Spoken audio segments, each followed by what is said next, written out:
सम्मानित मालिकों, मैं बौद्ध भिक्षु सुमित रतन आज एक और राजवंश की गौरव गाथा आपको बताने आया हूं और उस राजवंश का नाम है पासी राजवंश। भारतीय इतिहास उठा के देखिए, बौद्ध दर्शन का साहित्य उठा के देखिए, चाहे वो तिब्बती हो, चाहे वो हीनयानी हो, चाहे वो महायानी हो और चाहे वो बर्मा श्रीलंका का साहित्य हो, आपको पता चलेगा कि पासी राजवंश में कितने बड़े बड़े गौरवशाली राजाओं ने जन्म लिया है। लाखन पासी जिन्होंने लखनऊ बसाया, सातन पासी, बीरा पासी जिनकी तलवार से जम्बूद्वीप के क्षत्रिय अपने आप को कहने वाले डरा करते थे, ऊधा देवी, डालदेव पासी, स्वेलदेव पासी, ऐसे तमाम इस राजवंश में राजा हुए। याद रखिए, आप सभी लोग श्रमण परंपरा के समर्थक हुआ करते थे, बुद्ध के अनुयायी हुआ करते थे, क्षमता का भाव था आपके मन में, आप बहादुर थे, वीर थे, लड़ाका थे। आपने अपने पौरुष से, आपने अपनी ताकत से भारत का शासक बनने तक का सफर तय किया। पूरे भारत के राजाओं का इतिहास उठा के हम देखते हैं तो 67 राजा किसी भी राजवंश में नहीं हुए, चाहे वो छोटे हों, चाहे वो बड़े हों, चाहे जमींदार ही क्यों न हो, लेकिन इस पासी राजवंश में 67 राजाओं का जिक्र भारतीय इतिहास में मिलता है। जब आप श्रमण परंपरा को मानने वाले थे, इकट्ठे थे, जागरूक थे, आपका अपना पौरुष आपको पता था, आपका अपना सामर्थ्य आपको पता था, तो ये भारत आपके अधीन था। और जो लोग आज आपको नीच कह रहे हैं, छोटा कह रहे हैं, अछूत कह रहे हैं, आपके मुंह पर थूकने का काम कर रहे हैं, कभी आपके घरों में पानी भरा करते थे। मैं कहना चाहता हूं आज पूरे देश के पासी खानदान के लोगों से, शातन पासी के परिवार के लोगों से, लखनऊ शहर बसाने वाले बिजली पासी के परिवार के लोगों से, इस राजवंश के लोगों से, कि आप अपनी पुरानी शक्ति को पहचानो, आप अपने इतिहास को जानो, आप अपनी संस्कृति को जानो। आपने इस देश को नेतृत्व दिया है, आप कोई छोटे असहाय लोग नहीं हो।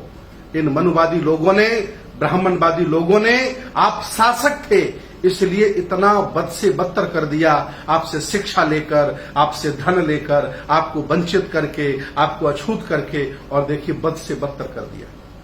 मैं चाहता हूं आज अपने फिर गौरव को पहचानो और जितने भी अपने और अन्य भाई हैं उनका साथ दीजिए। मैं अपील करता हूं आप लोगों से एक बौद्ध भिक्षु के तौर पर कि जब आपने देश तब संभाला था, आज भी आप देश संभाल सकते हैं।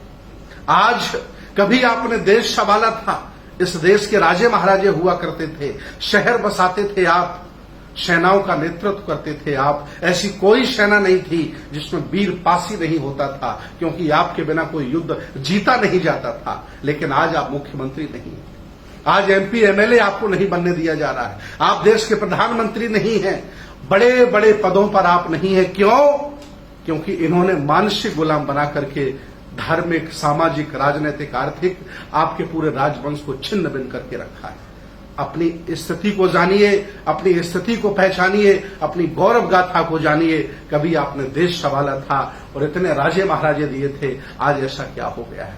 इसलिए मैं पासी समाज के लोगों से, बिजली पासी के खानदान के लोगों से, ऊधा देवी के परिवार के लोगों से अपील करता हूं कि उठो, जागो और अपने गौरव को पहचानो कि आप इस देश को बनाने वाले थे, इस देश को चलाने वाले थे, इस देश को बहुत कुछ देने वाले थे। और आज किन लोगों ने, जातिवादी लोगों ने आपको बद से बदतर कर दिया है।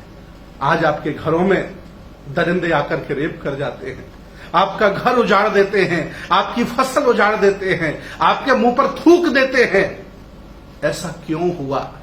इसलिए आज भी अपनी गौरव गाथा को जानिए, बुद्ध की उस संस्कृति को पहचानिए जिसने आपको बल दिया था, जिसमें कोई ऊंच नीच नहीं है, छोटा बड़ा नहीं है। तभी आप शासक बन पाए थे।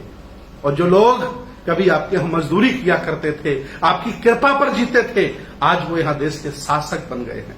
इसलिए मैं आपसे अपील करता हूं बौद्ध भिक्षु के तौर पर, एक श्रमण के तौर पर, कि मैं आपको प्रधानमंत्री के रूप में, मुख्यमंत्री के रूप में, इस देश के शासक के रूप में और एक ऐसा न्यायी राजा जो ब्राह्मणों को भी न्याय दे, उनको भी न्याय दे जो आज आपके मुंह पर थूकने का काम कर रहे हैं। मैं ऐसी स्थिति में आपको देखना चाहता हूं और इस स्थिति में आप जा सकते हैं क्योंकि आप शासक जाति के लोग हैं। इतिहास में भारशिव पासी लिखा है, आप शासक वंश के लोग हैं, आप ऐसा कर सकते हैं। इसलिए मैं एक बौद्ध भिक्षु आपसे अपील करता हूं कि श्रमण परंपरा को जानिए, बुद्ध के कल्चर को जानिए, समता मूलक समाज की स्थापना करने के लिए त्याग करिए और निकल करके आइए। ये देश, ये दुनिया इंतजार आपका कर रही है। बहुत बहुत साधुवाद, बहुत बहुत धन्यवाद। सबकी जय हो।